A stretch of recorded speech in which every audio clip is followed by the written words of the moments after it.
couldn't go in and remix it. You couldn't go in and overdub.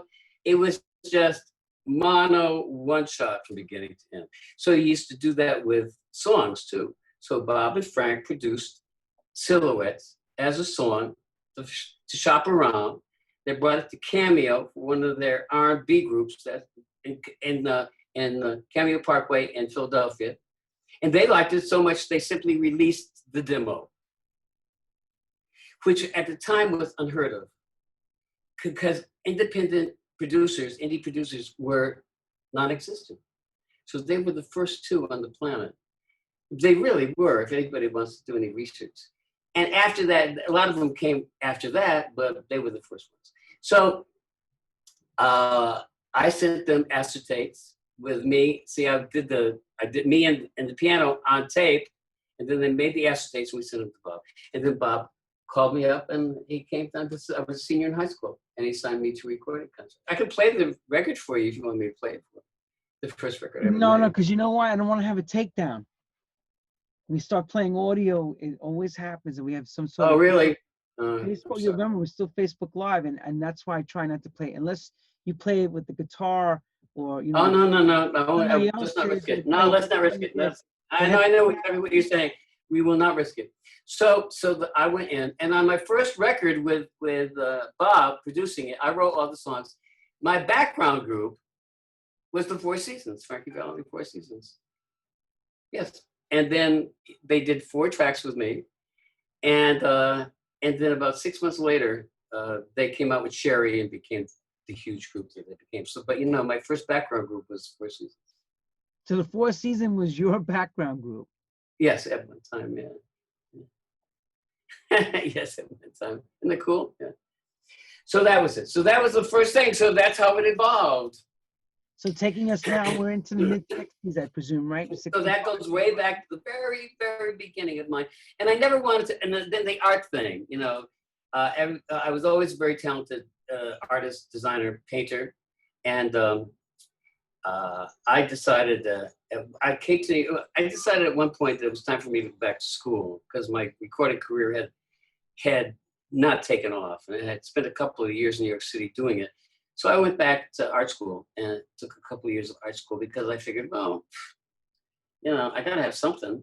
I hate that something to fall back on, but I was making zip and there was, you know, none of my records were hits. And so I just went back to art school. And then of course I came back to New York City. So then we're going into the mid to late 60s. You went back to art school. Art and design you go? Did you go to art and design? Where'd you go? No, I went to Yale, art school at Yale for a couple of years. Okay. I went back to live with my mom and dad. Going back, it's like the girls now, go back to live with mom and dad. Is your daughter going back to live with mom and dad? Is your daughter going back to live with coming back? Yeah, I took off. I couldn't get out of the house soon enough, and then I ended up going back when I was going to school. Yeah. Okay. Well, it was a lot easier back then to do it because things were a lot cheaper. You can make it on your own. Do you know, do I tell you, when I went to school, my father wrote out a check for my tuition for the first year. He wrote it out, $2,000. Right. He paid it one shot. He paid it one shot, and it wasn't even, wait a minute. Lenny, it wasn't even the financial burden. It wasn't something that they had to think about getting student loans or something. I said, I didn't accept it. Art school, how much? Wrote out the check here. Give it to the administration people. Good for you. Like that. Now, I'm not saying it was 50 cents or $50, but it was enough so that my father, and I don't remember exactly how much, but it was enough that my father could sit down, who was not a wealthy man, he was a successful businessman. He sat down and wrote out the check. I feel so bad for kids today. So bad for kids today. Telling me. I feel bad too. And that wasn't just in Connecticut at that one particular school, that was all over. Quinnipiac College was for free. You know, Quinnipiac, they had the Quinnipiac polls and everything in Hampton, East Hampton. That was a state school. You could go there for nothing. Yeah, I know. They changed. Yeah, well, they changed all that later on. You know that. So they knew they could make money. That all changed. Just like when they made the bridges all over New York, they said, "Oh, we're just gonna charge just till we pay it back." Well, I know. They pay that bridge back already. Come on now. Well, they're building more, Lenny. So art and design, the whole thing, you're moving forward. When do you come back to music again? And how does that find you again? Well, I never left music. That's what I'm saying. I was always writing. Because that inspiration was always there. What can I say? And so I never stopped. And when I moved to New York City, back to New York City, I got a piano in my apartment right away. You know, just that was one of the first things. I got a secondhand piano right away so I could write. And like I said, I can't read music, but I can write. I write and I put it down on a tape recording, and then I have somebody transpose it into a sheet music or whatever. So, excuse me, I came back. Okay, I came back when Bob Reno, who was the A&R guy at Philips at the time, goes back. I had written a song called Outward Bound, and I was coming back to New York City, and I just dropped off the acetate to Philips Records here, which is Philips, you know, Mercury Philips, and Bob Reno was the A&R man, and he listened to it, and I had just arrived back in New York City, and he said, "I want to record you." I said, "Okay." He said, "You got another side?" I said, "Yeah, I have another side." So we had recorded another side and put it out on Philips. But right at that point, Bob Reno left Philips to go to A&R at Vanguard Records and started Disco. Remember Vanguard Records? They had a disco. I remember Puzay, all those bands are on there. There you go. So Bob Reno signed my record, released it, left Philips Mercury, went to Vanguard to start a disco thing. And, you know, Bob eventually had Midsong International, Carol Douglas, Fly Robin Fly, Silver Convention, you know, so he was very successful. And so, and the guy, Jerry, whatever his name is, the guy who took over his position at Philips Mercury, I forgot his last name on purpose. He didn't like the record. He didn't like me. He didn't want to record me, and he gave me a release. So that was that. But I was back in New York City, and I was recording again. So, and then... Were you going out? See, now here's the question now. As this was going on, you're recording, were you being influenced going out to certain discotheques at that time? Absolutely. Oh, tell absolutely. us, yeah, tell us what's going on nighttime. Nighttime. Well, there's a couple of things that came to, well, then I became art director for the music division of MGM at the time, there on 6th Avenue. And in the process of, Donnie Kirshner Records, Calendar Records, had a distribution deal, a print deal with MGM. And I was sent over there to get a contact with those people to do sheet music covers and song folios and stuff like that. I direct that stuff. And while I was there was this guy, Wally Gold, very famous guy, had produced, oh, please, Barbra Streisand, long as you're on. Very, very famous, but not, you know, Edie Gourmet, but pop stuff, popular music stuff. But very, very sweet man, very nice man. And he,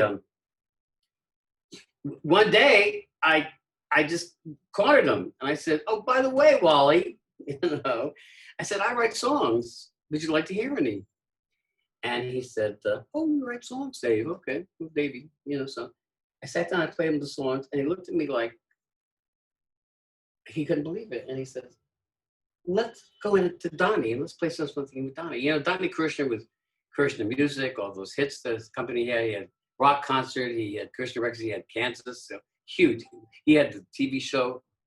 And I sat down, I played it for Donnie Kirshner, and he just nodded to Wally. He said, "You want to record him? You got a deal." So I went and I recorded, excuse me, 4 songs for Wally Gold and Kirshner Records, singles. The first one came out. Now, here you go. Talk about timing is everything, Lenny. Excuse me. The first single came out, Honey Bear, which you can go to YouTube and listen to now. It's on YouTube. And right in that time, Donnie decided he wanted to leave RCA that was distributing his label, you know, as a distribution, and go with CBS Columbia for Kansas. Because they figured RCA wasn't strong enough, and Kansas was going to be a huge group, so they wanted to go with Columbia, who was very experienced with rock groups, you know, the rock big band blues, rock groups. So they changed distributors right as my record came out. Yeah, and you got caught in the middle. Of course, the same thing with Bob Reno. The same thing happened. Same fucking thing. Caught in the middle. Caught right in the middle of the changeover. Yes, it was wild. It was wild, and it was the second time. Like, it happened with Bob Reno. And so let me just stop and explain this to everybody. When he got changed with the changeover, what happens is when an A&R person who you believed in what you did and signed you is no longer there, or they do a lateral position to move to another record label, and they leave you behind, you find out the new staff is not feeling what you're doing. You either get shot. Or even if they were feeling what I was doing, Lenny, they didn't want any part of the they didn't want any part of it. The old shit, you know, sweep them all out. They didn't want any part of it. Get rid of this guy, DC, David Charles LaRue. Get rid of his records. Get him out. There you go. It was David LaRue at that point. David LaRue. So it got rid of me. So, and then I said to Wally, he went over to Columbia, and I said to Wally, I said, what do you think? He said, Donnie's decided you're too popish and you're too and Neil Sedaka, because they were envisioning me as like a new Neil Sedaka or Elton John or whatever. And they said, no. He said, we're with Kansas, we're going to concentrate in the rock thing, because he had his rock concert show, television, ABC TV, with millions of viewers.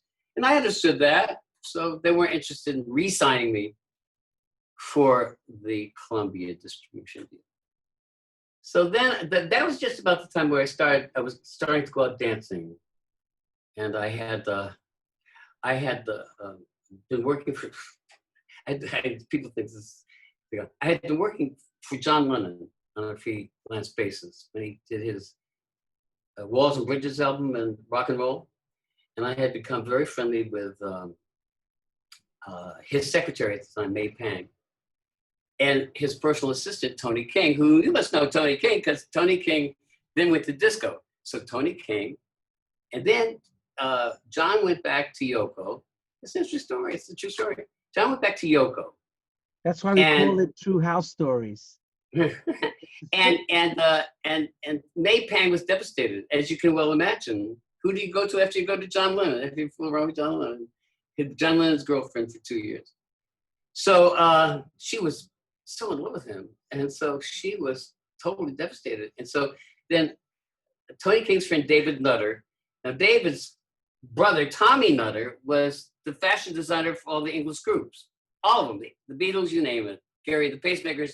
David Nutter was the guy who did all those costumes that everything looked like when groups you saw just alike. So David Nutter and Tony King and they'd come down to the apartment. I'd make some dinner or whatever, and then we'd all go out dancing around the corner to the Limelight, and David Rodriguez was the DJ. Where's the David Rodriguez at Limelight? You've heard of it. David Rodriguez at the Limelight. Yes. And so just to get May's mind off things, just distract her. Then I met Steve D'Acquisto. And Steve D'Acquisto was the record promotion man. And we got along famously, and him and his boyfriend Albert. And he's the one who dragged me down to meet Nicky Siano and Dave Mancuso and Larry Levan. And so I started running around with Steve D'Acquisto, but you had to get me out. Let me tell you, I wasn't about to go up on myself. So I had Steve D'Acquisto forcing me out. And then I had May Pang and Tony King getting me out. And so I started going out to all the clubs. And then I had a friend, Bruce Schaub, who belonged to 12 West, and the Truck Stop, and a couple of other ones. Then, so I started out going to the gay clubs. And then I met Richie Kesar, and Steve D'Acquisto was playing at Hollywood. And so I started going to Les Jardins and Round Table and all those clubs and all the uptown clubs. And so I really became embroiled with the disco scene and the disco music. So and this is while I was still working as an art director. So out every night. I was a mess. I was a wreck. I couldn't even get to work in the morning because I would be up all night with Steve DeQuisto. And it was, I presume that was at Haven, right? At the Haven? Yes.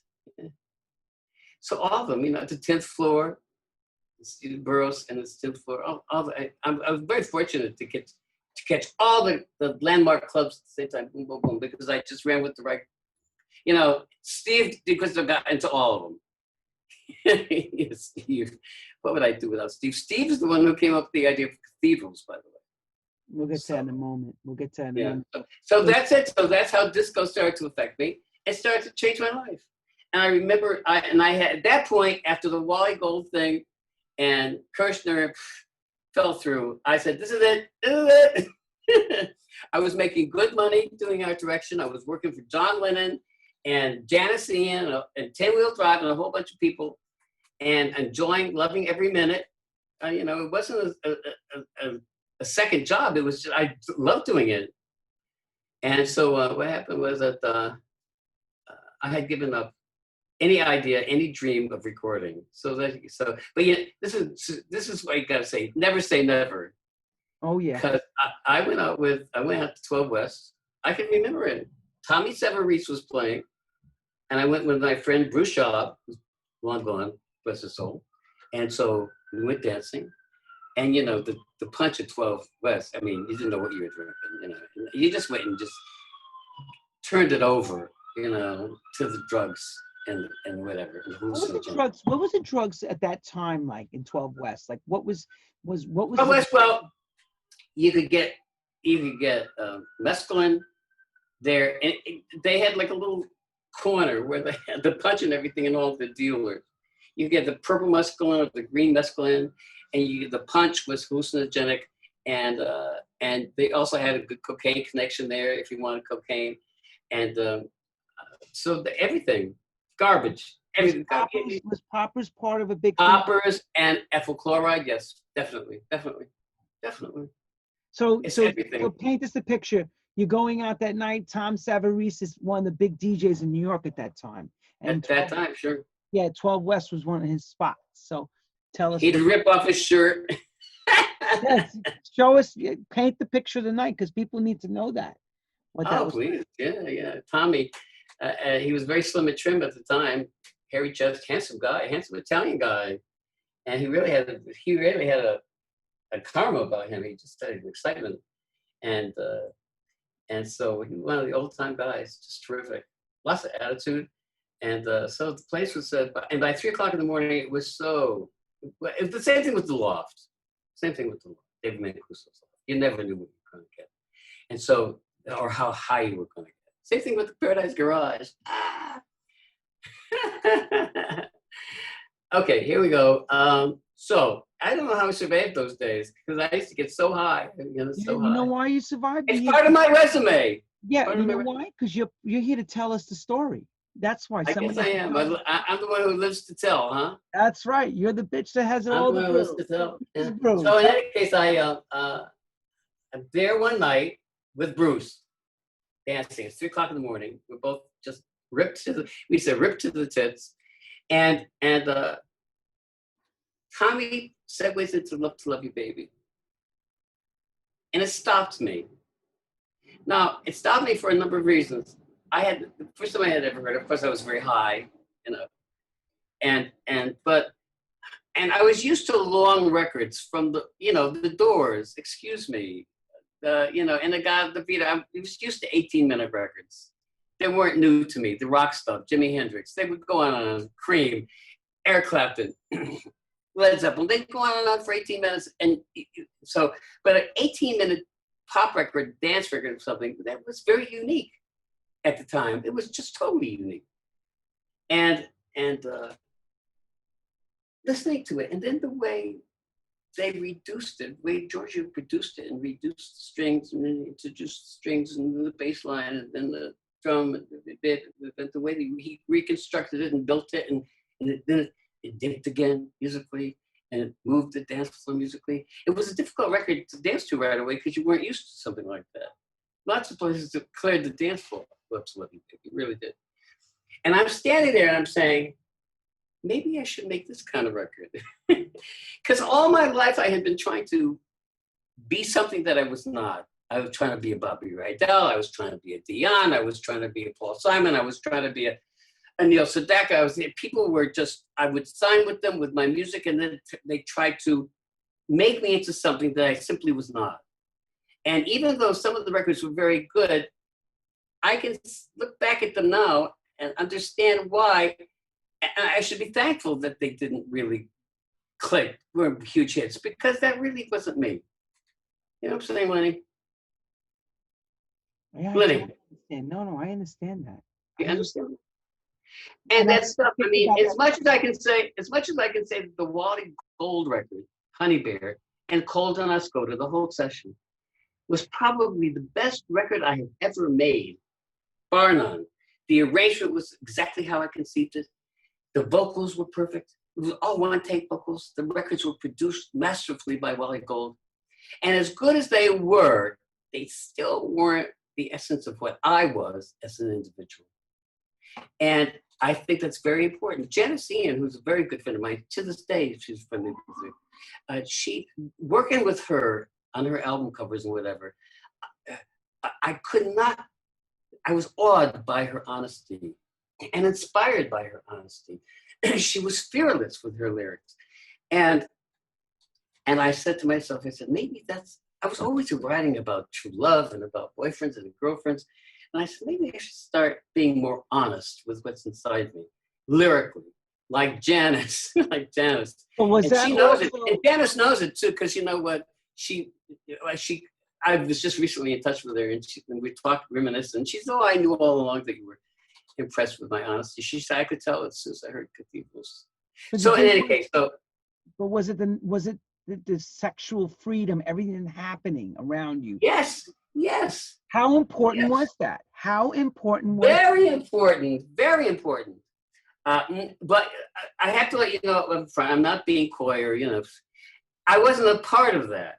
I was a witness to it. Okay? That's fine. So, just explain that. You know, and so I was describing what I was seeing, not so much of what my life had become, with the trucks and with the sex in the back rooms and the drugs and the bathhouses and everything. I was not a part of that, but I was aware of it and I saw it all around me.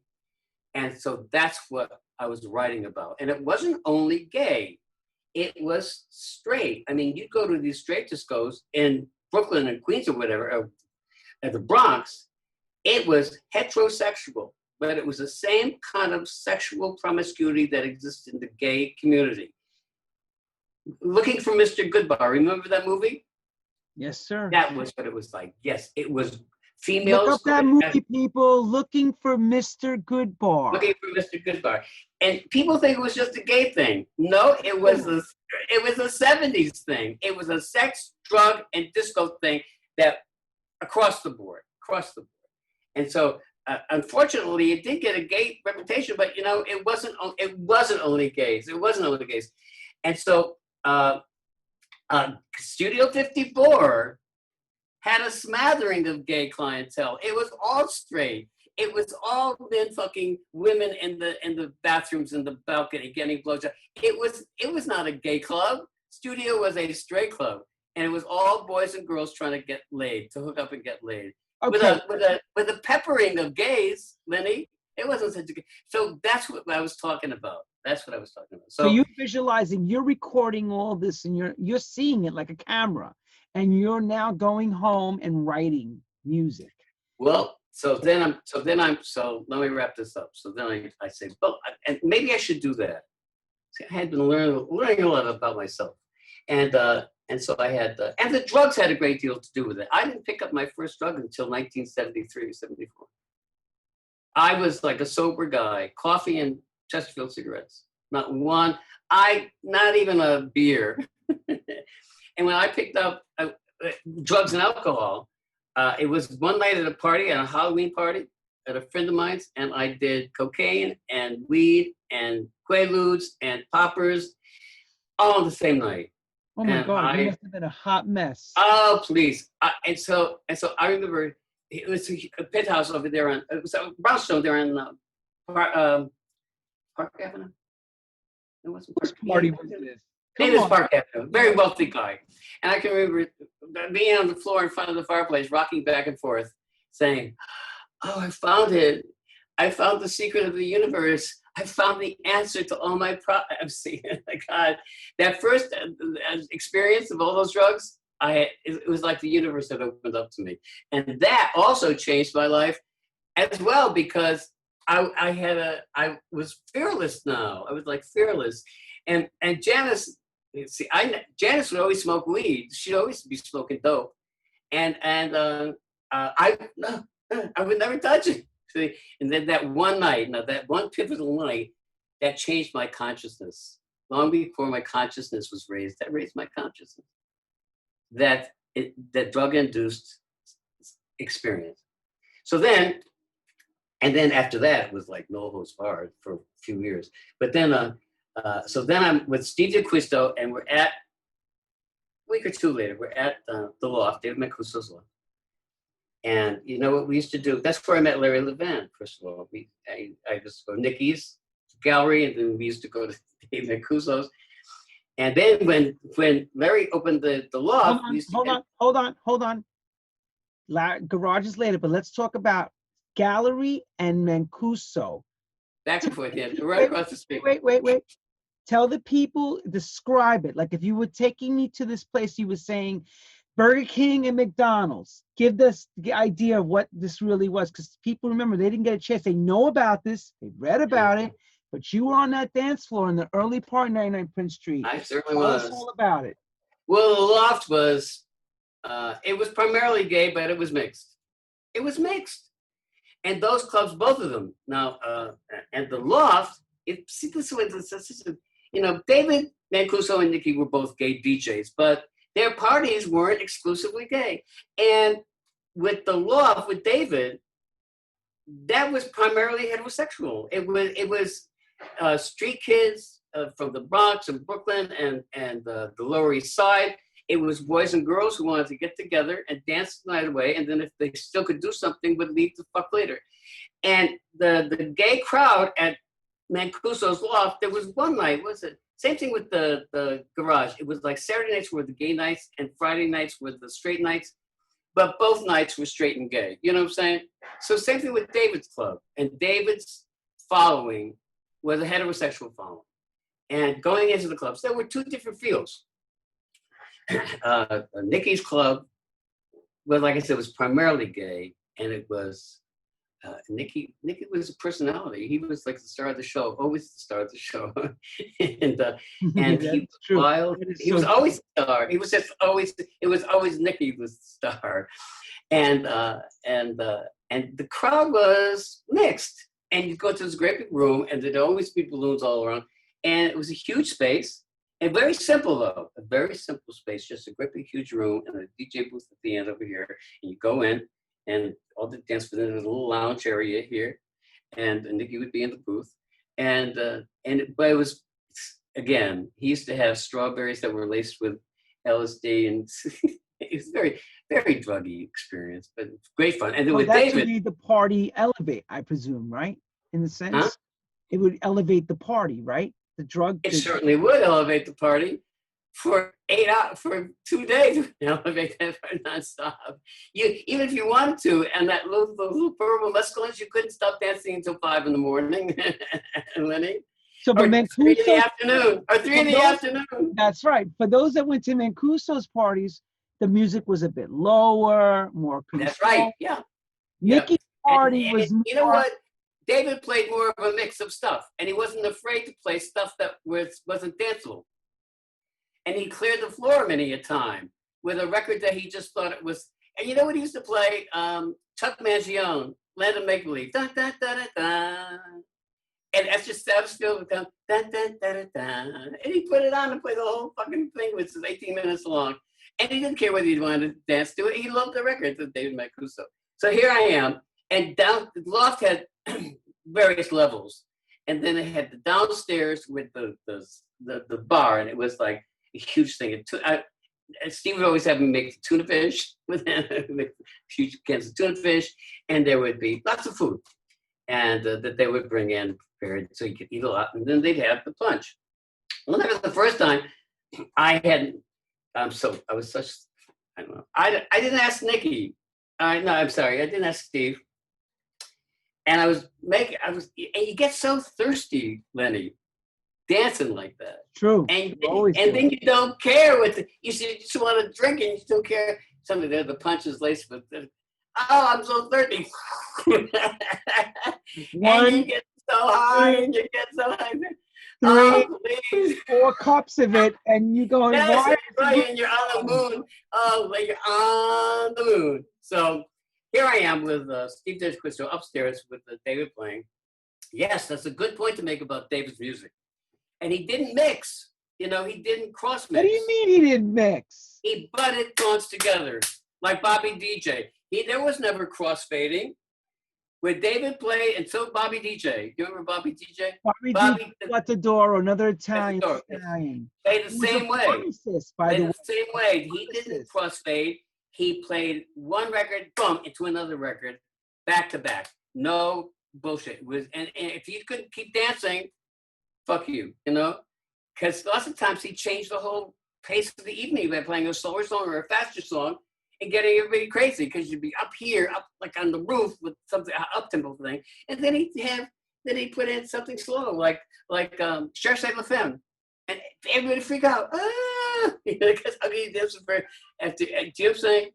So I'm there with Steve DeQuisto, and once again the way David played, and then the entire dance floor was so high, upstairs and all balloons and everything. And David lived in the back of the first floor. He had a little loft there, a little bunk bed, a little area, and that was the record pool. That 99 Prince Street was also a record pool. Yes, I do know that, but let's tell our viewers.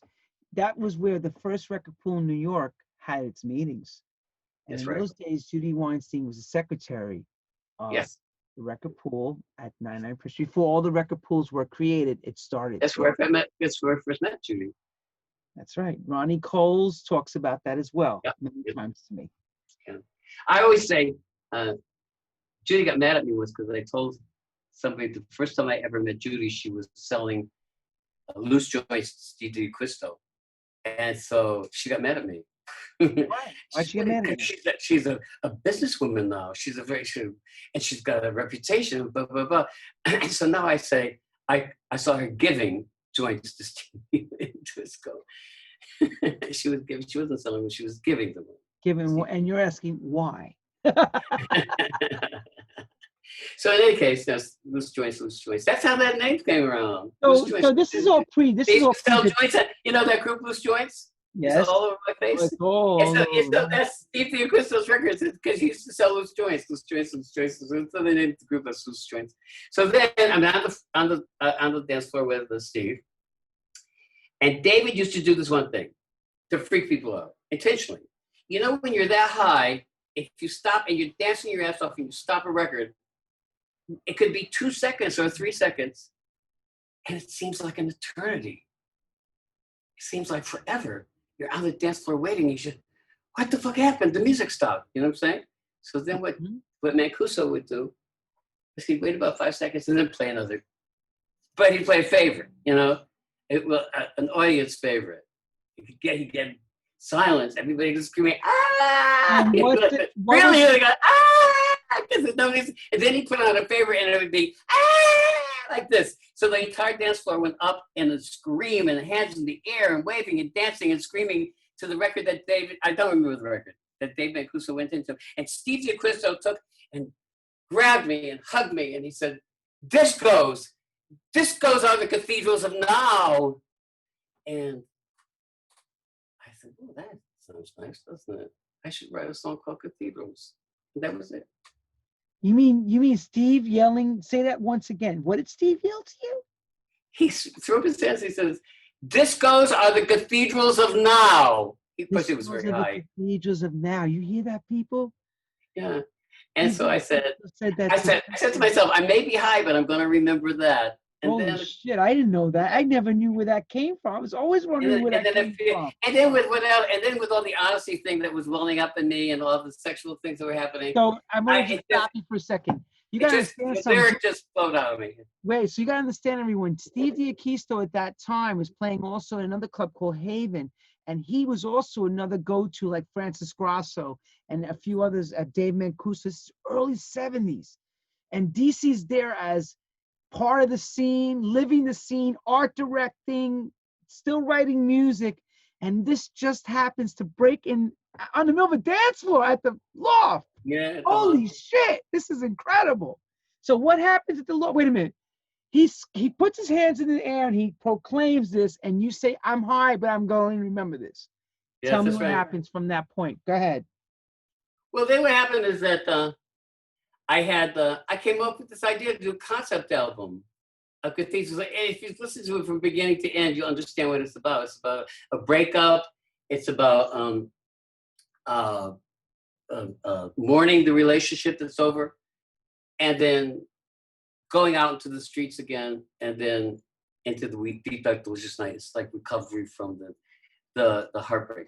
And so that's the whole thing of that. So you see. So then I was writing it. So then I was writing the lyrics, and I told you I was doing art direction work for one of the groups I was working with, Tin Wheel Drive. Michael Zager, Aram Sheck from Tin Wheel Drive. Michael Zager band. Yes, we know Michael Zager.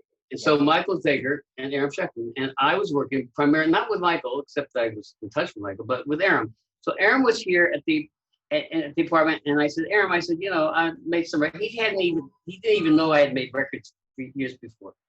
He knew me as an art director. And so I said, what do you think of this? And I played him Cathedrals, and I played him I Don't Want to Lose You and Deep Dark Delicious Night. And he said, oh, wow. And then I played him Love to Love You, Baby, which he had never heard. And I said, let's do something like this. He said, oh, because he was producing, rock band, horn band stuff with Tim Will Drive and Michael. And Michael had he hooked up with Jerry Love, and Jerry Love was trying to convince him to do disco. It's an interesting time. Michael didn't want to do disco too much. That's okay. A lot of guys. And so Jerry Love kept saying, I'm handling you now. They had a publishing thing together. I'm handling you now, Michael. I want you to start thinking disco. And so then, so Michael Zager played on Cathedrals, that.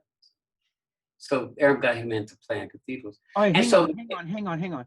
What studio, how'd that all transpire? Who booked what? Well, that's another story. See, so Aram and I got together and we decided to work on the project together. And so then I took it around. Because I was in the industry for so long, I took the concept around to 3 or 4 or 5 New York City labels, Lenny, and they all turned it down. My friend Jim Delahan at Atlantic turned it down. My friend Bob Reno at Vanguard turned it down. Everybody turned it down. I won't say everybody in the world. Arista turned it down. Amy Mallow turned it down. And so what was the response from the turndowns? Because they tell you something. Well, they do tell you stuff. Tired. Oh, thank you. No, please no. And I even took it to the guy Miko, who was arranging for Gloria Gaynor. Oh yeah, Miko. Yes. And Tony Bon Jovi and Miko. I played for Miko. He didn't want to work on it either. Was that Miko Monadardo or something? Yeah, something like that. Italian boy. So in any case, so what happens is that we took it around, and right. I was a white boy. I was a gay boy. I was an embarrassment. I was this. I was that. The lyrics were too sexy. The lyrics were X-rated. Blah, blah, blah, blah, blah, blah. Who's going to buy a record? Whoever heard of it? They were as long as your arm. Excuses. Nobody wanted to touch it. And so I had a friend, Dennis Gannum, who was the A&R guy. I had known him for a few years in the industry. I've always got along with him very well. And him and his wife and his daughter lived a few blocks away from me. So and he was at Brute Records, and they were releasing a lot of soundtrack stuff, but they were going out of business. And he was the A&R guy. And I went over to visit him one night, And I said, Aram, oh, no, wait a minute. And he was leaving Brute. And so I got Aram to come over with Dennis Ganem, and Dennis loved the idea. I didn't think he loved the idea. And so Dennis Ganem, I told Dennis, I tried to sell it to everybody. So Dennis Ganem formed Pyramid Records to expressly produce and release Cathedrals because he loved it so much. So the record label was formed for me, because of me. And then Dennis booked it at Edson Youngblood Groove Sound, GROV Groove Sound on 54th Street, and in Manhattan, West 54th Street. And we went in and we recorded the 16-track recorded Cathedrals there. And I took the whole album. 16-track, 1-inch or 2-inch? It was 2-inch. It was the 16-track. 16-track, okay. Yeah. And so who consisted in the recording as far as drummer, bass player? Well, I don't. Fonz Gilbrim was the bass player, and Richie Quicks was the drummer, and Michael Sager was on keyboards. They moved. And it's on the album. I don't remember off the top. No, I remember. You just paint a picture of that. I remember those. I remember those guys. They were rock and roll people from Aram's rock group of people that he hung out with, because he was a rocker. And the horn players, the string players, Irv Spice, the horn players from his bands, whatever. The background singers, he was Annie Sutton, one of the singers he was having an affair with. He was living with her. So it was like a very tight-knit. Wow, there's a lot of juiciness. There's a lot of disco juice to this juice. Yeah. So in any case, and I remember the night, Steve, bless his soul. Nicky said to me a while back, he said, do you give Steve DeQuisto the kind of credit he deserves? I said, all the time. Because Nicky knew the story. Because Steve DeQuisto took it to Nicky, and then I took it to Nicky, and that was like and Steve DeQuisto gave the acetate to David Mancuso. So Steve DeQuisto became its personal promotion person in New York City. He became the go-to guy. He brought it to everybody, right?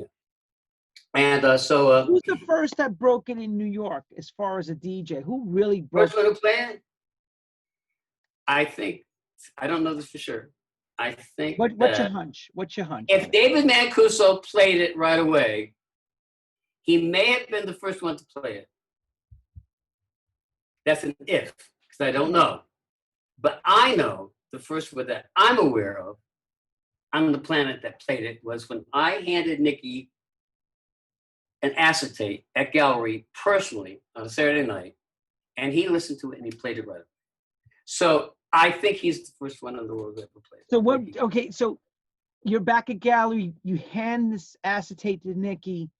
You're watching from the booth, or you walked out? Oh no, I left. I was too afraid. Oh, you left? I left to walk home. Yeah, I didn't want to see the dance. He started playing it. Dun dun dun dun. I snuck out. What? Yeah, because I didn't want to hear it. Because I took it personally to Tom Severese at 12 West, and he played it. He said, "Oh, I love it, And I said, "Can you play it now?" This is a good example of why I walked out. Now, this is after Nicky played it, but I was afraid of this happening, and it did happen. And so I said to him, everybody's telling me what a hit it was. And so I took it to Tom, and he listened to it. He said, yes, I love it. I'll play it. I said, can you play it now? He said, don't ask me to play it now, DC. He said, I'm going to need a couple of nights to introduce it to this crowd. And I said, oh, please play it now. I know, from what I understand, a big hit. He said, don't ask me to play it. So finally, he acquiesced, and he played it, cleared the dance floor, cleared it, emptied the dance floor, because they didn't know it. Just cleared the dance floor, and I was devastated. I was crushed. I said, how could they tell me this record is such a fucking hit? It just cleared the dance floor. So I've never done that ever. I've never in my life, since that thing with Tom Severese, I've never asked the DJ to play my record, ever. And if they would say they played it, they're going to play it, I'd leave before they played it because I didn't want to watch the dance floor. Finally, I got a little bit more at ease with it. I remember when I visited Robert O up in Montreal at the Limelight. This is when Let Them Dance was such a huge hit. And he must have had 1,800 people. It was huge. It was like an airplane hangar. And I was in his booth, and he said to me, he said, I'm going to play Let Them Dance. I said, look, not while I'm here, please. He said, no, while you're here. And I said, no. So he put it on. And it was such a thrill to see the, like, 1,400 dancers, straight people, by the way, straight boys and girls, dancing en masse to that record. Dun, dun, dun, dun, dun, dun, dun, dun, dun, dun, boom, boom, boom, boom. And screaming and yelling and having such a good time. And so it was really a joyous night. So but I usually don't indulge myself in that kind of. So Cathedrals makes you a household name after a while. The record's being. Well, it was a niche. It was a niche. Now, I'll tell you something. I could see why the big record companies didn't want it. Radio stations would not play it because they thought the lyric was too gay and too sexually oriented, and I couldn't get play. I didn't get played except for a couple of big disco stations here and there in the States. They played it in France and in Italy, whatever, because it was in English and they couldn't censor it. And it was huge in the UK. That's why I say what UK. was the words in there that made it the sexual connotation? What are the words that? The whole song is about it. Come on, pay attention to it. I know. We have. No, I don't. You know, that's also one more thing I might add. People will say to me, what does the lyric mean? And I say to them, what does it mean to you? Because that's what it means to me. And I got that from David Bowie. A long time ago, David Bowie said, they asked him in one of the interviews, what does the lyric to this mean? And that mean? He said, oh, I can't say that. He said, because if I say what it means to me, and you love the song and it means something entirely different to you, it'll break your heart. And it means what it means to you, and that's what it means. And so I got that from. So I don't explain what. No, it's fine. No, I'm just asking on the radio sense because you must have been. It's like anything. You must have been disappointed. Like Don't Keep in the Shadows recently, and somebody said, "Oh, I did that duet with Lou Christie," and we wrote it together. And what we were writing about, literally, honest to God, oh my heart, we were writing about the dance floor disco experience. Dancing with a star, there's a difference, we cannot go too far. And the danger that we're tasting now is all the right and all the wrong, all the drugs, all the dancing, all the sexuality, had nothing to do with being exclusively gay. Mm-hmm. But so many people just took it upon themselves to interpret that as a gay lyric and did not play it. Of course. And it wasn't a gay lyric. We were writing about going to a disco, Studio 54. How does that make it gay? But, the point I'm making is, you listen to it and you hear what you want to hear. And if those people want to hear that it's a gay song about gay sex or whatever, fine. If that's what it means to you. But if you're going to be a straight person and listen to that lyric, and that's what it means to you because you're living vicariously through your imagination, and then we'll play it on the radio, well, fuck you, that's unfair. That's unfair. So now Neil Bogart comes into your life. Yes, he does. Rock and roll promoter, rock and roll manager, decides and finds disco. What's fun? Discovers Giorgio Moroder. Brings Love to Love You Baby to America. Oh. Without him, he got Moroder. There's two stories. He got Moroder to take the 4-minute record and extend it to an 18-minute song. That was Neil's idea. He called him from LA and he says, we're playing the record over and over at this party. And make it longer, and that is, and you know what? Credit to Giorgio. He created a whole new art form because that is the record. I told this to Donna a couple of times. The first time I met her, I said to her, Donna, Love to Love You Baby changed my life, changed the whole direction of my music. And it's true. At that moment at 12 West. What year did you tell her this? What year was that? What? When did you tell her this? In the 70s or later? 77. In the 77. When Four Seasons of Love. I met her when Four Seasons of Love came out. Wow, that's incredible. All right, so bring us to Neil Bogart and the Bogart experience. Oh boy. Come on, because we know I'm going to ask you about Nile Rodgers too at Indiscreet. I'm going to ask that, but go ahead. Because I heard Nal tell me that. I asked the same question Nal about that, but go ahead.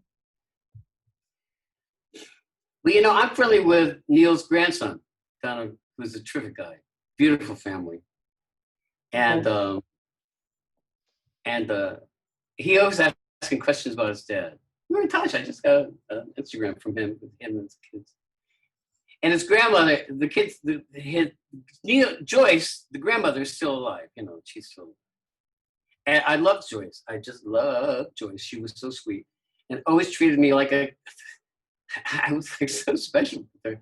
So that having been said, I don't talk, you know, when I read Larry Harris's book, The Casablanca Story, I said to myself, what's with this asshole? I said, he's the only man that could write a book about the most exciting record company on the planet and make it sound dull. Make it sound like the corporate offices of RCA. I couldn't believe that book. It was garbage. No, you know, it was a shadow of what it could have been realistically, well, even without betraying a lot of the sensational stuff. You know, well, he could have correct it for us because you were part of that Casablanca story. That's why. But in any case, well, you know, Dennis Ganem had to go to Morris Levy, Roulette Records. Now, I loved Morris, so you're not going to get any argument out of me because he gave me unlimited budgets. I got American Express cards. He never paid me royalties, and he was a dangerous man. He could grind you up and feed you to the alligators in Tallahassee Swamp. But if you got along with him and played his game, I mean, he invited me to the country all the time. We'd have, you know, take me to Fires Club. We had a good time together. And so, but right off the bat, you know, it's, you know, you're not gonna get paid. But I needed money for something. He always would write me the check, $3,000, $5,000. I never had to look for money. So, it was his industry standard. He couldn't pay me royalties because he was known for not paying royalties. It was like that, you know. I loved him. Delightful man to be with. Delightful, great host. And so, but Dennis had to go to Morris. Dennis Ganem, the guy who started Pyramid Records, ran out of money right in the middle of recording Cathedrals. Ran out of money. And so what happened was that he had, the only person he could go to was Morris. Because Morris was the kind of, he said, he'll take anything he can get for nothing. And as long as you know you're not going to get paid royalties, he'll put it out. And if it doesn't work, he'll forget about it. And if it does work, he'll help you out promoting it. That was Morris Levy. And as far as an ear, all he liked was Donna Washington and Count Basie, the jazz singers. Carmen McRae. He used to work at Birdland. He started out as a messenger at Birdland, coat check at Birdland, Morris, when he was a kid from the Lower East Side. And that was the music he loved. Donna Washington, Carmen McRae. So that was, so he didn't know pop music. That, you know, he didn't know, Crimson and Clover, or, you know, Hanky Panky for Adam. And so he got involved with a guy, George, what his name was, who was a big doo-wop guy. So he had End Records, and he had the G Records, and he got Frankie Lyman and the Teenagers, and he got the Flamingos, and he got the Chantels. Industry legend. And I always felt it was an honor working with Morris. An honor. Reputation and honor. I was privileged to be in his company because he had given so many great musicians and performers a chance to work. Okay? So that having been said, Dennis goes to Morris to get the money to finish the record. So Dennis moves out of his office on 57th Street and moves over to Columbus Circle into the Roulette offices, sets up his own offices. T-Dance comes out, sensation, indiscreet, huge hip-hop record. And Morris came to me, he said, I don't know what the fuck is happening. Whoever heard of hip-hop? It's a hip-hop record? Whoever fucking heard of hip-hop? It's Morris Levy, you know? Huge success. And then Morris got his lawyer to be the lawyer for Pyramid, and the lawyer found out that Dennis was stealing money from the company. Oh, God. And I gotta say one thing, you don't steal money from Morris. No. You don't steal money from Morris Levy. No, you don't. He'll steal money from you, but don't steal money from him. Thank you very much. And so, you know what? Understand who Morris Levy is, guys. This is the top. You can Google him. He's the music guy for the Genovese crime family. I was gonna say he's the nephew of for the music division of the Genovese crime family. That was the mafia crime family, right? Yeah. And so I get a call from Dennis in the middle of the night, 2 o'clock, 3 o'clock in the morning. And he says to me, he says, DC, I just had a run-in with Morris. He says, I'm in a little bit of trouble with him. He said, I'm going to leave town for a while. I'll call you when I get back. And Lenny, I've never heard from him again. Never heard from him again. Disappeared. His wife and daughter lived around the corner, Carol Ann. And I would say, Carol Ann, have you heard from Dennis? She didn't even know where he was. She eventually moved back to live with her father on the Cape Cod, with her daughter. Dennis, nobody heard from Dennis again. So use your imagination. So then Morris calls me into his office and he says he had just gotten married and his wife was pregnant and he wasn't feeling too good. He was having some problems medically. And he called me in and he says, you know what, DC, I want to lighten up a little bit. He says, I hope you understand. He said, I know you got a contract for 3 more albums. He said, what do you want to do? He said, I don't really want to run a record company. He said, I want to go to the farm up in upstate New York, the horses and whatever, and be with Story and have the baby and whatever. And I said, who do I want to go to? He said, yeah. He says, another record company you want to be with. And I said, I had gotten friendly with Mark Paul Simon and Barney Smith, and they were both at Casablanca as promotion people. And Mark and I got along very provocative promotions, and he became Mark Simon became vice president of special promotions. And so I said that'd be a good place for me to be because I'm so friendly with Mark, and he's the head of the disco division. So I said to Morris, I'd like to be with Casablanca, right there in the office. So he picks up the phone, and speakerphones. Remember he put on speakerphone, like the 70s, and he got Neil on the phone immediately. And Neil says, what's up? And he says, well, I'm sitting here with DC LaRue.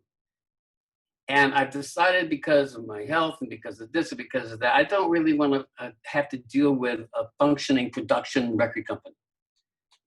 And I just asked him who he'd like to be with to produce his, get his records together, produce his records, package his records. And he said, Casablanca. Hey, I said, Casablanca. And so I heard Neil say it. Neil says, put him on a plane. Yes, the answer is yes, put him on a plane. Oh, Cathedrals, DC LaRue, put him on a plane. We're finishing up the soundtrack for Thank God It's Friday. There's 2 slots open. And if you get him out here soon enough, Morris, we'll put him on the soundtrack. And 3 days later, I was in California in Neil's office, writing with Bob Esty, the soundtrack of Thank God It's Friday. You wrote with Bob Esty right then and there. Right then and there, yeah. We got along great. Luckily, see, fortunately, we're on the same wave. Bob could be very difficult working with, unlike Aram. Aram didn't have so much of an ego. I could change directions for Aram, musical, and he didn't fight it. Bob fought my changes. I had to work on Bob. But regardless, he made magnificent records with me. Flawless.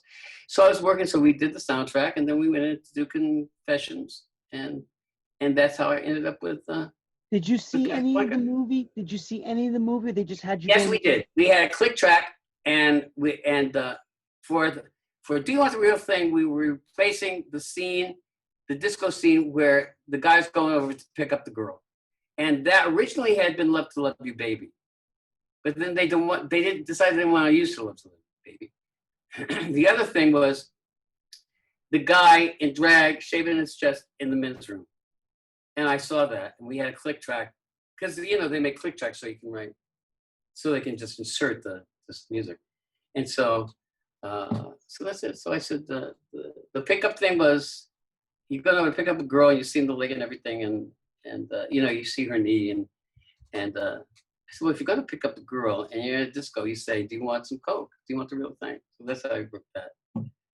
Do you want some cocaine in me? You want to go to bed with me? Come home, I'll give you some cocaine. could be the real thing. And then you can always tell a lady by the company she keeps from the company. That's the parent. It's the drag queen and the intro. I always tell them. So we came up with the titles and we wrote them together. Yes, yeah. Great fun. And how big did those records become? Well, it's interesting. Well, it was on the soundtrack, and the soundtrack went triple platinum. And Mark Simon promoted the hell out of the 12-inch, and that got limited response. Do You Want the Real Thing was very slow. It was same tempo as Love to Love You, Baby. And by that time, the energy of the dance floors around the world had picked up a little bit. And I remember visiting Jim Burgess at Limelight. And I walked into the booth with him. Jim was such a sweet man, such fun to be with. And I complaining, he was doing poppers there, Pacific Coke, and I said, I never hear anybody play Do You Want the Real Thing? And he said, well, I play it all the time. This was about 2:00 in the morning. And I said, when do you play it? He said, oh, half an hour before closing. He said, I put that on when the boys and girls want to go into the back on the banquettes and the pillows and fuck. Yeah. So it was the End of the Night record, and I never lasted until the end of the night, so that's why I never heard it.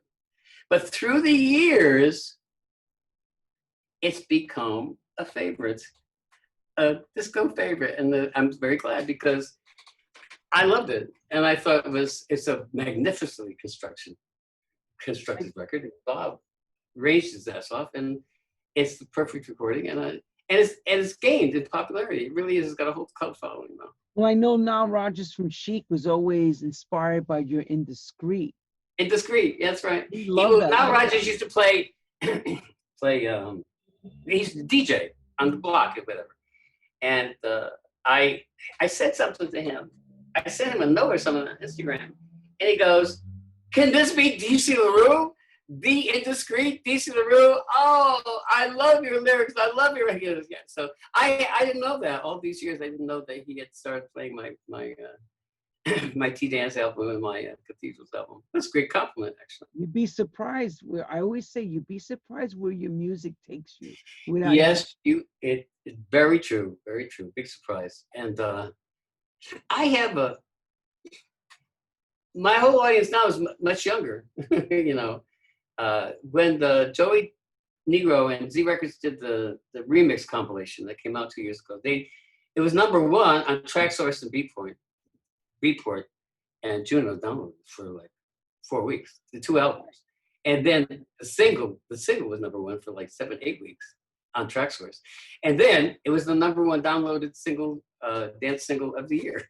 So I always say a record that was 42 years old came back and was bigger than ever. And the whole audience, they did a demographic, and they're all under 35 years old. So I've got a whole new crowd. Because DC, a great record's a great record. You know what? That's what Joe, listen, God bless Joey Negro, who I adore. And needless to say, he is my superhero. He did an interview, and somebody said, because when it went #1, it's unbelievable. Whoever heard that? A record, the tracks were made, over 40 years ago. Hello? And for him to put it together and make it go #1 again for the year. And they said to Joey, they said, well, you had a lot to do with that, Joey, with the success.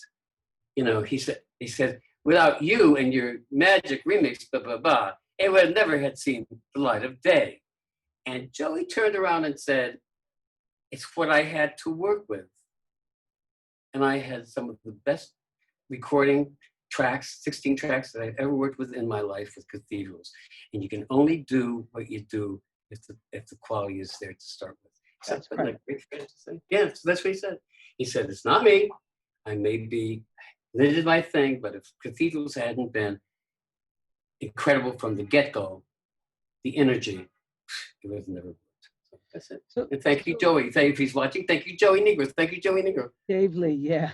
When did, so where do we go from here? You went out to LA. How long did you stay out there? And when did this go awry for you? The Casablanca story. When did that end? Oh, I don't want to talk about that now. Oh no! Wait. Well, it ended with a bang. Wait. It ended with a bang, and I was not prepared for it. Things must change, and they do end. We all know that. So take us on that part of your life. And I was not prepared for it, buddy. I wasn't. Of course not. Nobody is. We were all ready to sail on forever in the disco bubble. We really were. I mean, it's just unbelievable. When the bubble broke, nobody could get a deal. Gloria Gaynor couldn't get a deal. Peter Brown couldn't get a deal. Gino Socio couldn't get a deal. As long as your arm. Tina Charles couldn't get a deal because we were disco. Nobody wanted us. Nobody. I remember seeing, and Gloria finally got a CD out in the mid 80s, and the David Granoff, the publicity guy, could get a party at Studio 54. It was the very tail end of Studio 54, and it was very depressing. Very depressing. The last days of Studio 54, sad.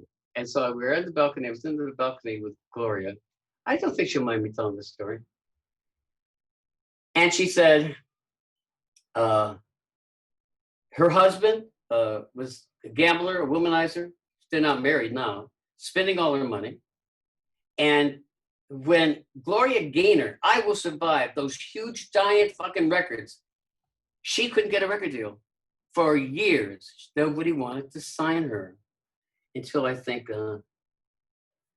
Blue Diamond, Joel Diamond did a record with her. I Am What I Am.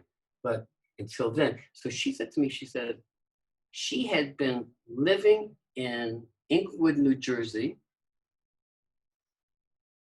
The Baptist church was paying half her rent and her electricity to keep it on. Baptist church. And her husband had run off, stolen all her money, and she couldn't get a gig. She couldn't perform.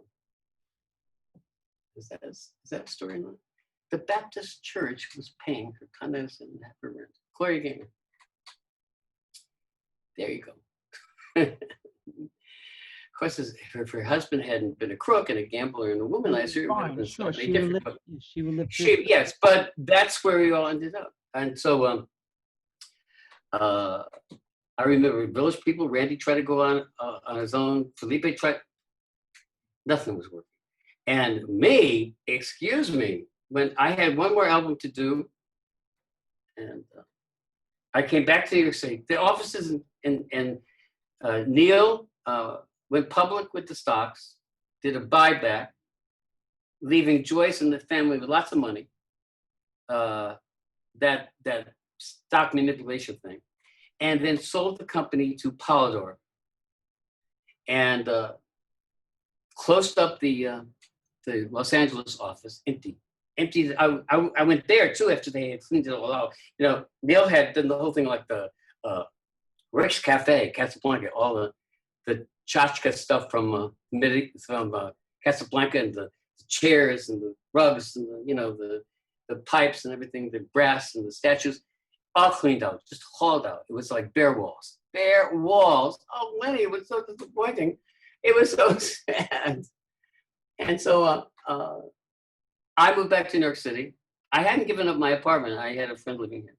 And so, which was fortunate for me, because I would get all these people going, "Oh, DC, you're making all this money. Why don't you move out of the village?" And I said, "No, I don't know." So, and I went to Morris. And I said, "Morris," "Nope, they're not answering me at Casablanca. And I have one more album to do." And and Morris said, "What? You're good? An album too? They're not picking up your phone?" So now the guy who had taken over Casablanca here in New York City and Polygram, David Braun. David Braun came from New York City folk, Bob Dylan, Judy Collins. You can imagine. Oh, please. Oh, Joni Mitchell. That's David Braun. And David Braun fucking hated disco.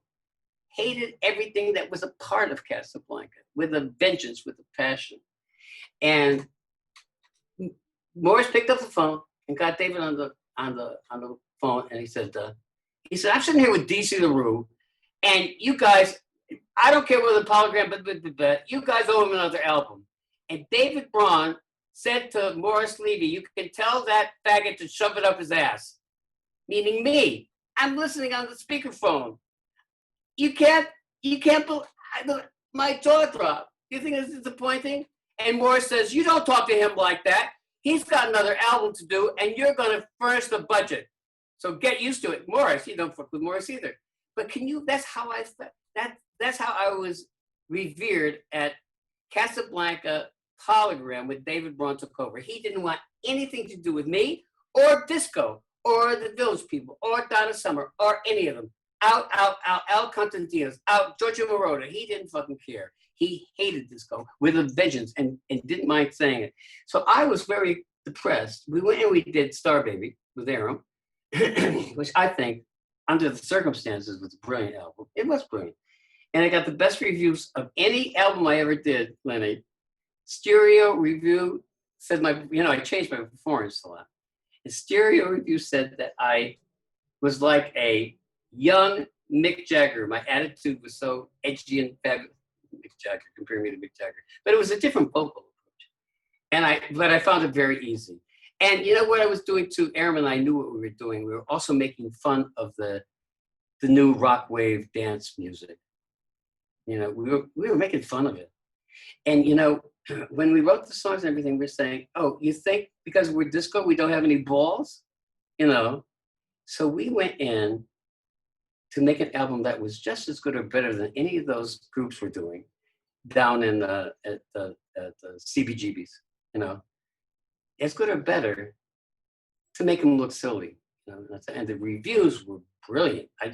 Every review, England and the UK and Europe and Germany, but it didn't go anywhere because it was one of the last albums that Casablanca ever put out. David Braun couldn't have cared less, Talk about falling through the cracks. I think they made the initial pressing was like 5,000 just to get it out of the way. And so it went nowhere. No energy. There was no label. There was no promotion department. There was no promotion department for Casablanca Records, period. The entire company had been shelved, emptied, gone. Everybody was gone. And so at that point, I just felt very, very bad. What'd you do after that? Well, what did I do after that? Oh my God. I stopped drinking and drugging because I knew I couldn't continue with that. It was too expensive. And also I was killing myself. I felt terrible at the time. I had hangovers that would last for 5 days. I couldn't get out of bed. I couldn't do anything. I was useless. I was a vegetable. And so I realized, and nobody got me sober. I got me sober. I just said, you're killing yourself. It was that moment of cognitive moment of recognition, of self-analysis. I got one afternoon it was after a horrendous Christmas and New Year's, and I was in bed for 2 days, and I got up and I came to the living room and I said, DC, you're killing yourself. You better stop this. I stopped. And then I went back to art direction for a while. And then I went to photography. I got a job at the National Arts Club as their principal photographer here in New York City in Midtown. And that was great. Oh boy, the good times I had there, photographing all these fabulous people and famous people, and you name them, I photographed them. Ted Kennedy, Caroline Kennedy, Pavarotti, everybody, Golden Girls, you name it. Everybody who was famous and in town went there and to perform or to socialize. It was a very famous club, arts club. And I got to photograph all of them, Henry Miller and going on.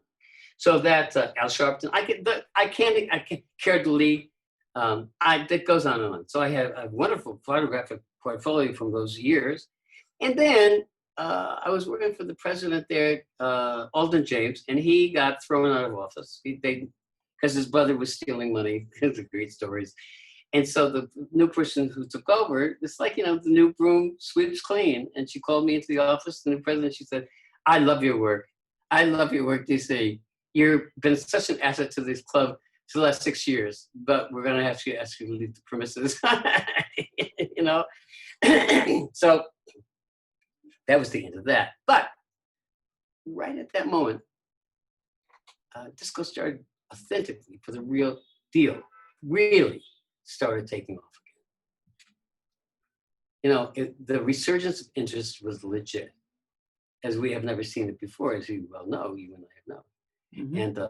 And that, my demise from the National Arts Club here in New York City, I walked right into a whole new disco thing.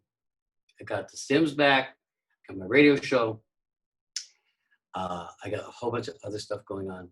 And, I remember you were at some record shop. Nicky had told me he ran into you, Nicky Ciano. Were you working somewhere? HMV Records. HMV. Right. He told me. I remember he on 86th Street. Yeah. He said to me, "Oh, I ran to DC." I remember that. He told me that a few times. I did all their windows and all their in-store displays. Yeah. Yeah, you were doing all that for a couple of years. Oh boy, and I'll tell you something else. It was interesting. I thought I would never have a good time anywhere else but where I was at Casablanca and disco. When I was my time at HMV Record Store, I made the best friends, the closest friends. We're still in touch now. And those guys that I've worked with, I mean, even there's no HMV Record Store. You remember record stores, Lenny? Do you remember record stores? Well, we talk about that all the time. That's the one thing that we all miss. It was like, that was the it was great. And we had a dance section in the back, and I used to do all the displays and the windows and everything. And the dance section, I used to help out in the dance section, Aminta, and we used to take it. I used to make suggestions of records I could buy, or he could buy, or blah, blah, blah, merchant. And the whole 12-inch section, and all the CDs, all the dance CDs that come out of dance. And I had a great time there. And the fellowship at that place, my coworkers, just amazing. And there's a bigger world out there, and that's what I learned from this whole thing since Casablanca. When it first happened, I don't think I'd ever survive it.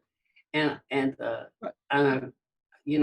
lived to tell. It's like you say, lived to tell. I've lived to tell that there can be other things that are just as good and just as much fun if you just accept life on life's terms, and just take an action. But when you grab a thought and take an action, and faith without work is dead. So everything that I come up with, when I started I got the tracks back. I finally figured that out. Got the legal thing straightened out.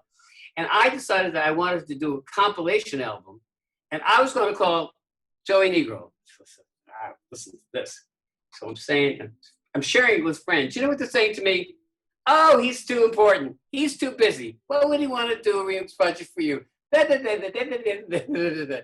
can't tell you how much negative feedback I got, Lenny. It was nonstop. And I said, I don't give a fuck what these people think. I know that Joey Negro sampled Cathedrals about 10 years ago. No. That's not right. Moto Blanco. On a track called Cathedrals. Everybody. Well, on a 12-inch. The big track was that Moto Blanco record that had the. That was Undefected. Yeah, but this was before that, about 4 years before that. Okay. And he paid me. Joey paid me on the sample. And I said to myself, he knows me. He knows Cathedrals. He paid me. I'm going to go to him first. And Johnny Jellybean said, you need somebody like Joey. Because I asked Johnny about it. And he said, I would love to do it. I would love to do it, but I don't do that anymore. I'm not a record company anymore. You see, I've always wanted to remix Cathedrals, but it's a niche thing. And you're going to have, this is good advice from Johnny Jellybean. He said, who I've been very close with all these years. And he said, it's a niche. And he said, your most important market for that is in London, in the UK. He said, you got to get a label that does this. You got a label that does this as a business. He said, because if you get the right company behind it, it's going to be very successful. But I couldn't do that. Johnny was honest. He said, I can't do that. I'm living down in Florida. I'm semi-retired. I'm doing gigs. I handle my publishing. He said, you need somebody to handle your publishing, DC? I'll handle it. That was Jelly Bean. So, of course I don't, but I got my nerve up and I sent Joey an email. I got his email address off the Z Records website. I sent him an email. Hi, Joey, this is DC. You might remember me. Cathedrals, you sampled it for your track. Everybody, blah, blah, blah, blah, blah, 15 years ago. Would you be interested? I got the stems and I gave him a list of all the tracks. So would you be interested in doing a remix project? He was back with me in 6 hours, you know, the time difference. Next morning, I opened up my email and he had sent me an email. Yes. And he sent me an agreement. 2 days later, it was fair, honest. I couldn't believe it. No changes. It was 50-50. He split 50-50 with me, everything, 50-50. I signed the agreement and he went to work on it took him a year to put the thing together, but. Yeah, it does take time to get it right. Oh, please. I would even say to him, Joey, it's been 4 months. I'm going to die before this fucking thing comes out. He'd say, stay alive. I'm not even close to being finished. So it took him a long time. I was getting so frustrated. I was saying to myself, is he bullshitting me? Is he really doing this? No. But he did it magnificent. Just magnificent. Yeah, because you know why? We all said he kept the integral parts of it. Yes, he did. Yes, he did. He was very true. But you know, he did that and he made it a better record. Now, people say to me, Nicky, nothing will touch the original. I say, Nicky, I remember this came out. We went to a movie over here and we went for lunch. I said, Nicky, he's made it a better record.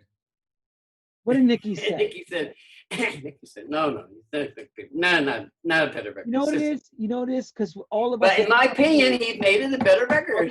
Okay. So on Nicky's defense, when you have heard a record so much, it's become de facto in your life, a part of your musical history. It's hard to top something that even if it's done better now, it's first of its kind.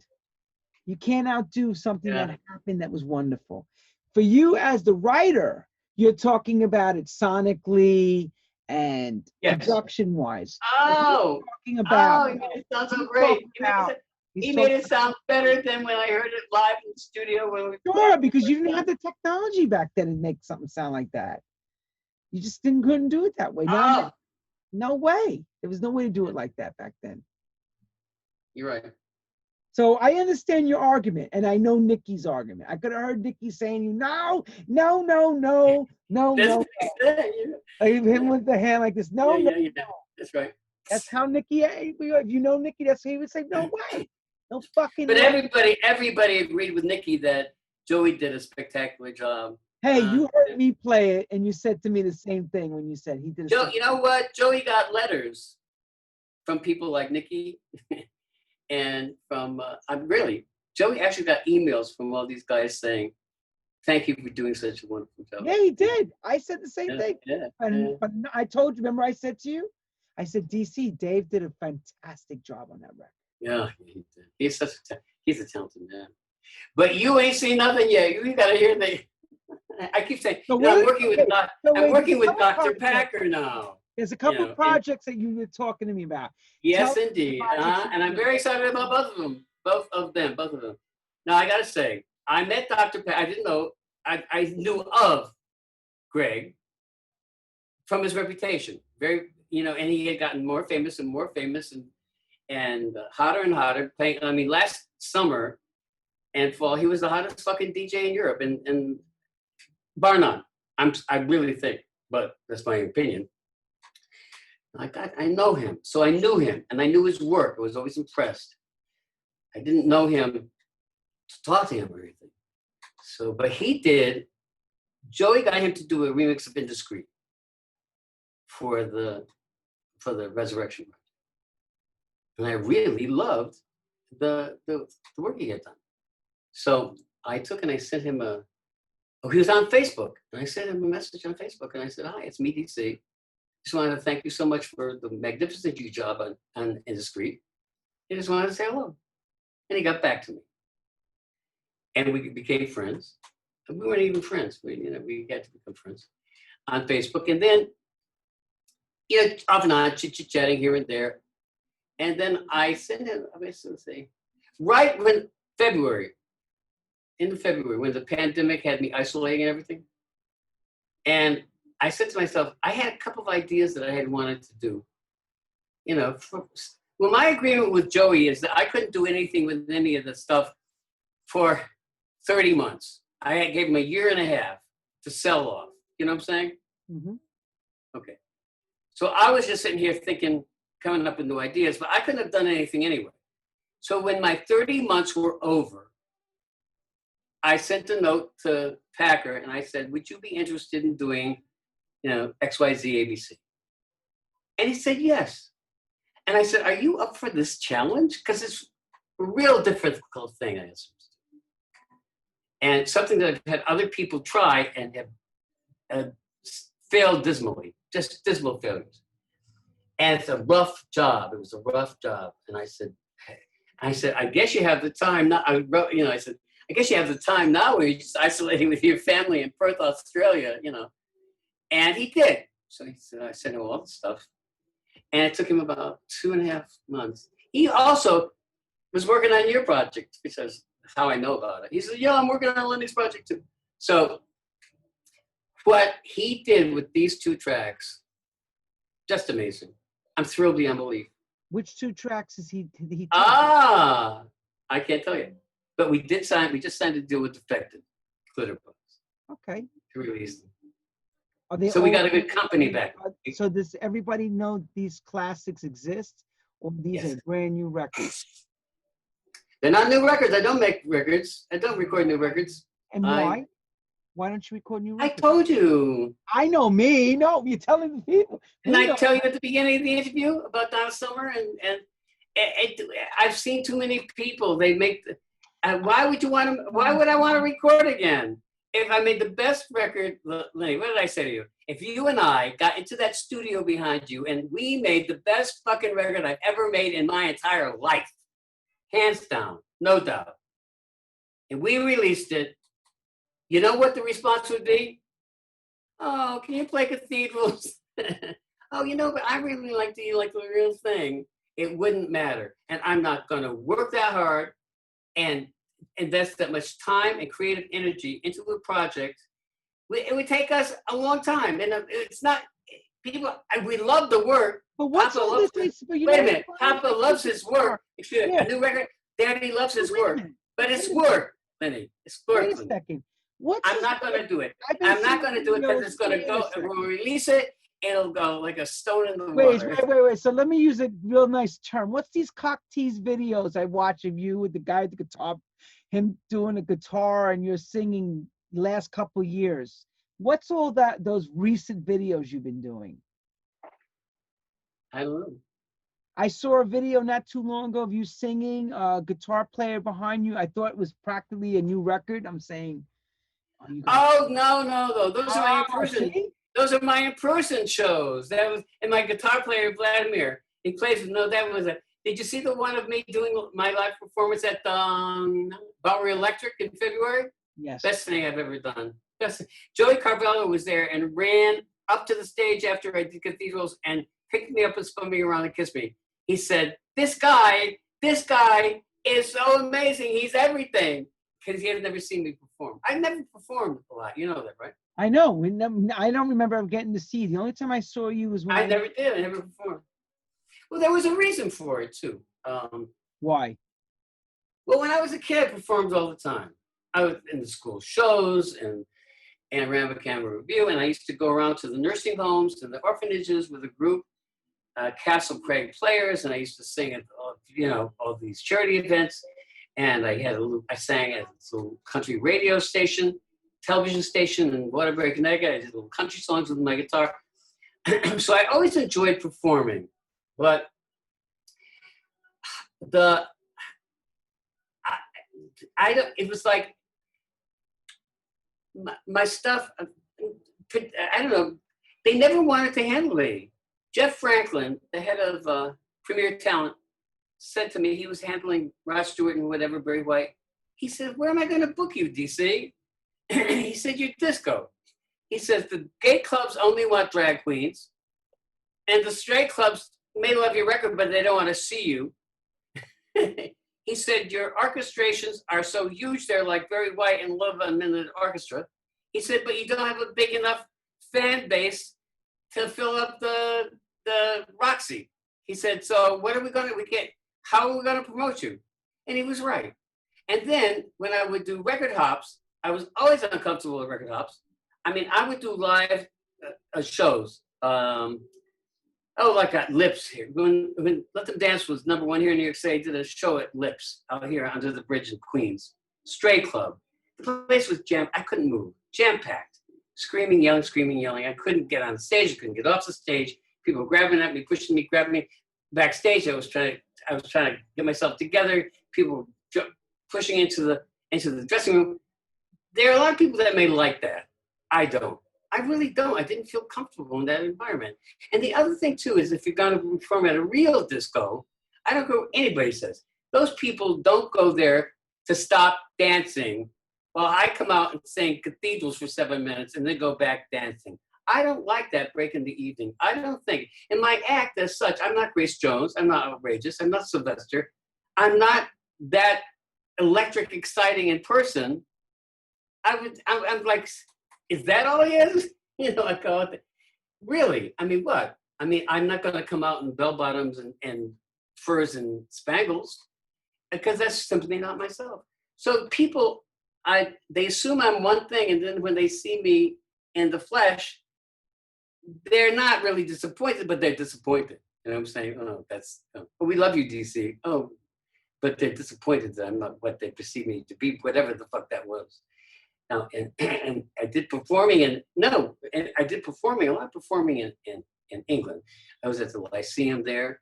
I was in Paris. I was at the, what's the name of this? Palace in Paris. I did the Venice Music Festival. But that was different. That's different there. The Europeans are different. And, but I still didn't do I did a lot of television there. And I didn't mind doing television. I just never did it because there didn't seem to be an energy behind people wanting to see me perform as much as I would have done it if I felt the feedback. So that's it. I mean, can you put it? The thing is like this. When one of the discos, even Robbie Leslie, dear sweet thing that he's so honest with me. The Palladium was closing, and they brought in Sylvester. And Robbie was DJing there, and I mentioned to him, and he said, they could fill Cathedrals, DC, but they certainly couldn't fill the Palladium, and you certainly couldn't against Sylvester. But he was right. I mean, can you imagine me coming out, in my suit and whatever, looking very cool and very hip, I sometimes even feel like Sinatra, and doing a couple of tracks and then comparing me to Sylvester coming out with the feathers and the jewels and the spotlights. It wouldn't work. Lenny, it just simply wouldn't work. And I couldn't be that thing. I couldn't be a Casey and the Sunshine Band. I couldn't, I couldn't slip into the bell bottoms and the Nick Dick shirts. Okay, so would you say, like, how like Joan Baez and them were folk singers? I would have loved to have done it. Very smooth. They play guitar. Would you categorize? I would do that today. Disco. In disco, would you categorize yourself as like a Joan Baez, very relaxed? Yes, same thing. Very low energy. Go to whoever's watching. Go to the YouTube and go DC LaRue, Indiscreet, Cathedrals, Bowery Electric. Okay. Mobile Mondays, it'll come up. It's very, very good. I'm very, very good. My voice hasn't changed. I'm still singing the same range. I wish there was a market for it. I had tried with my friend Vladimir, the guitar player. I said, let's just do me and you and a guitar and me singing great little songs. We took it over to that place, that club on 2nd Avenue, 1st Avenue, Avenue A, and because Vladimir had played there, and we suggested it, And the guy was totally not interested. Totally not interested. You know, so, and, you know, I can't force the people. And who would come? You know, I'm willing to be there. Who do you think is going to come to see me? Well, pre-pandemic, we all would have came. You know that. But now, pandemic, we well, have to. Thank you. You're so sweet. I don't think they would have come for me. Can you sing the part? So listen, yes, you know, if somebody wants to get together a bass and a drum and a guitar, I'd love to do it. I'd love to do it. I did a thing with Vladimir's band at the Rockwood Music Hall a few years ago, 5 or 6 years ago. We did Opapa and we did Cathedrals. Boy, it was great. I had so much fun. I always thought somebody told me that they mentioned that they heard you or that you were at Garage and you did it, or Larry gave you a microphone to do it or something. Was that true at Paradise Garage? Yes, from the booth, yeah. You see, how do I know that? How did that happen? But it was unannounced. Okay. People weren't going there to see me. I didn't go down onto the dance floor and with a performance. I was in the booth with Larry. And that's all it was. I sang along with the record, which is entirely different from what we're discussing. And I want to say something.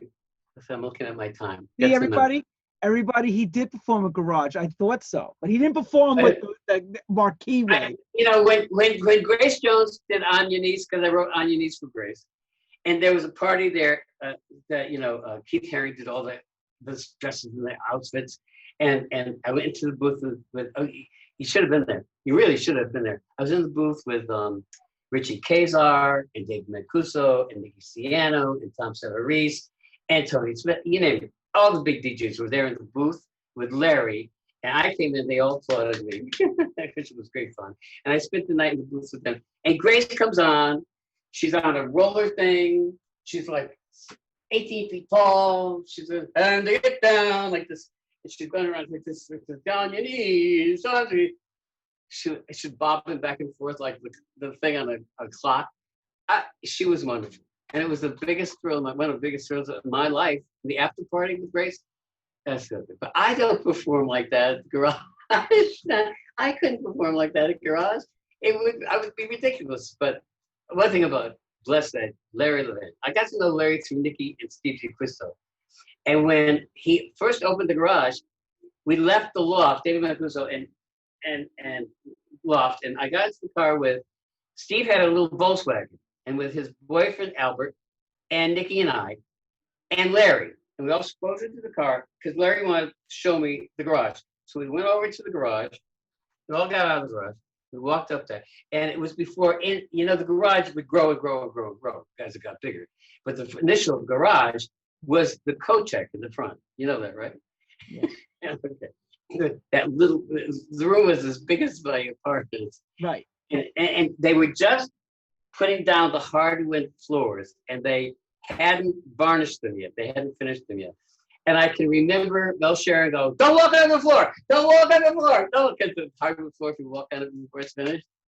And Larry was setting up the turntables, and I was there from the very inception, from the day it opened. I was a part of that club, and I would go when I would go there. I'd go up to the booth with Larry, and when I was there, you talk about the fun times. Okay? This is when before I got sober, I would go to the booth with Larry, and I would let him give me anything he wanted to get me high. Pills, smoke, weed, coke, whatever I was sniffing, I don't know, whatever it was. And sometimes I would get so high. See, this is the other thing. He was doing as much as I was. He was getting as high as I was, Lenny. How he could turn around and play for 5 hours is beyond me, because I would get so high, was afraid to go down the ladder from the booth to the floor. And I'd say, how is he playing? And I would go, I'd be so high, I'd go over to one of the big speakers in the corner, and I'd crawl into the speaker and listen to that's how high I was. And Larry would be playing and playing and playing, and I would be leading, he'd be still playing, and I would be so high that I would have to be helped into a cab. And you know what? I could never figure out how he kept playing, and he was so high, and I was just as high as he was. How do you do that? How do you do it, Lenny? This is amazing. And Nicky and his two in-laws and the second one. Right. And nodding out on a fucking turntable and still being able to play all night long. Yeah, did you ever see him do that? I heard the same thing. You know, he's sober now. It was a famous last week. He's sober now, but I have seen him at the gallery where he'd be spinning and he'd go head down on the fucking turntables. I love them. I love them though. You know, Nicky is a wonderful friend. All these years, he's having a hard time now, as everyone. Oh boy. So let's wrap up with this. Joey Negro sent me, and I don't believe it, but I feel so bad. Joey sent me a note. He hasn't worked since March. Joey Negro hasn't worked since March. None of us have. And neither has Greg Packer. Nobody has. Greg is going to go start a couple of gigs at the end of this month with social distancing at the disco. I don't know how it's going to work. He's going to let me know. Nobody is working. And these are people, Lenny, I don't have to say, I'm sorry. These are people with wives and children and family and homes and cars and mortgages who have made this their life. And they have no income. And I know that. I'm living it too. Breaks my heart. It makes me want to cry. It makes me want to cry. I can't think of it. Listen, the pandemic has decimated all the income for everybody who is dependent on restaurants, nightclubs, anything like that. It's been decimated. Glitterbox has canceled everything for 2 years. You know that, right? Mm-hmm. Closed all the departments. Put out all the employees, the Glitterbox employees, on furlough. Because there's nothing cooking for another year and a half, 2 years. Now, who's that again? Say it again.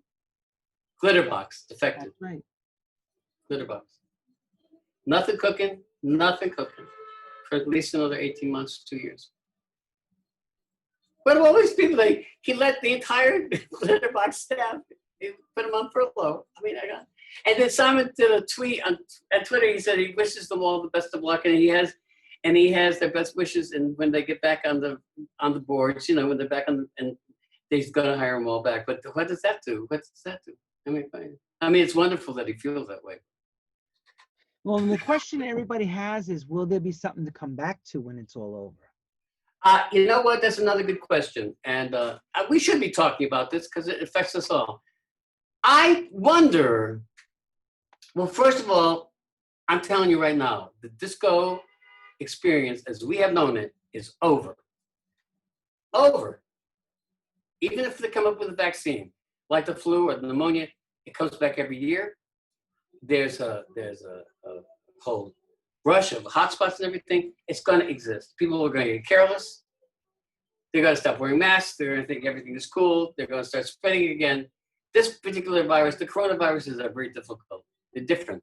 And so I don't think it's ever going to be the same. I can't wait till Greg gets back with the social distancing. Disco social distancing. Excuse me. Hello. What's this all about? Nightclubbing was all about. That's not what it's about. It's about shoulder to shoulder communal experience. Yes, okay. You're right.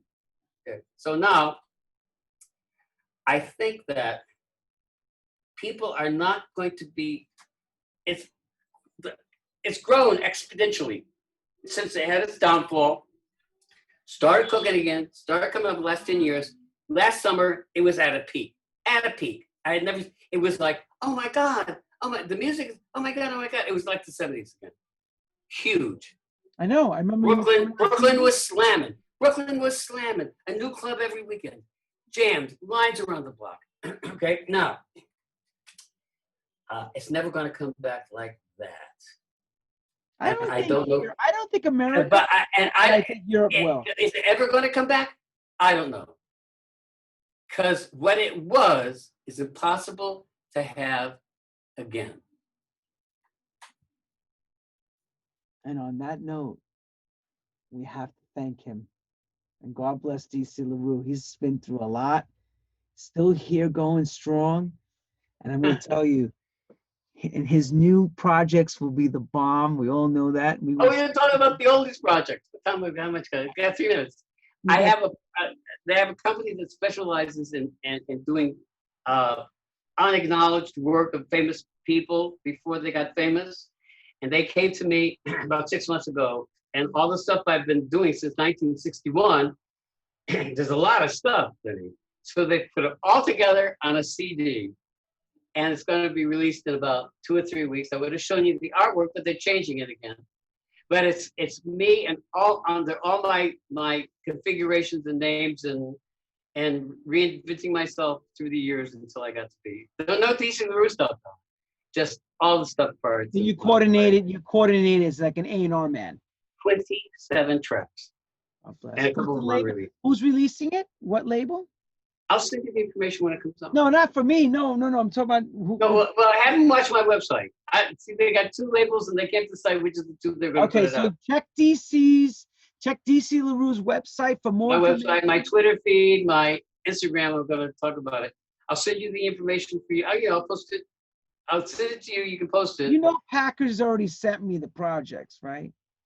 No, I'm joking. He hasn't sent it to me yet. No,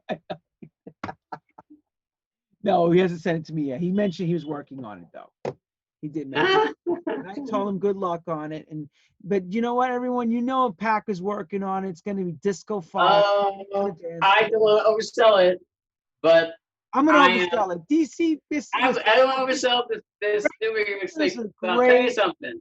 It gives me chills, chilly bumps. There's one thing that he did with the bass line on one of the tracks, that every time it starts, I want to scream. Now that's a good sign. I haven't felt that way in years. Every time it starts, I want to do a popper and I scream. Did you ever think you would feel that feeling again? No. Thank you. Me too. You had asked me in 1985? No. I said, that's exactly what I was going to say. Did you ever think in 1985, 86, would you? There's a lesson to be learned here.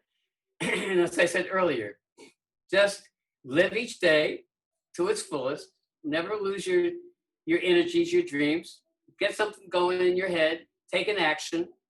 Because that's the only way it's going to happen. If I didn't email Joey, those tracks would still be sitting here undone. You know, multi-tracks needing a home. You got to think about it. You got to go for your creative thing, whether it's carpentry or music or whatever. You got to have you have to visualize it. Do I sound like a metaphysical preacher or what? No, I always say the same thing. If you visualize it, Lenny. Thoughts are things. Take an action on your thoughts. Thoughts are things. Visualize it. Take an action. Faith without works is dead. You got to move it along. And then once you do it, once you take all the action, you let it go. Knowing that you've done your best and it'll find its home. That's it. Easy to say, difficult to learn how to do. But once you learn how to do it, it took me years. It's only the last 15 years that I understand this concept. You know, when I was a kid, I didn't know what the hell was happening. Conceptually, to understand this metaphysical, mental thing, and in tune with the energies of the universe. Yeah, it's called The Secret. It truly is a secret. Kind of, but you know, I'll tell you something. The trouble with that book is there's a lot of basic truth to it. But the way, you know, but there are no, see, the problem with something like that is it doesn't tell you how important it is to know it. You know, knowing the truth. It's like knowing the truth will set you free. Not telling the truth, Lenny, not telling the truth. You don't have to tell the truth, but knowing the truth about your own potential will set you free. People will read that book and then forget about it the next day. It doesn't work like that. Even though there are a lot of basic principles in that book, you know. Oprah thought she was doing the right thing by promoting that because she understands metaphysically how that works. She's done it most of her life. DC, I got to ask one last question. Older DC speaks to the younger DC. What would he tell him to do differently?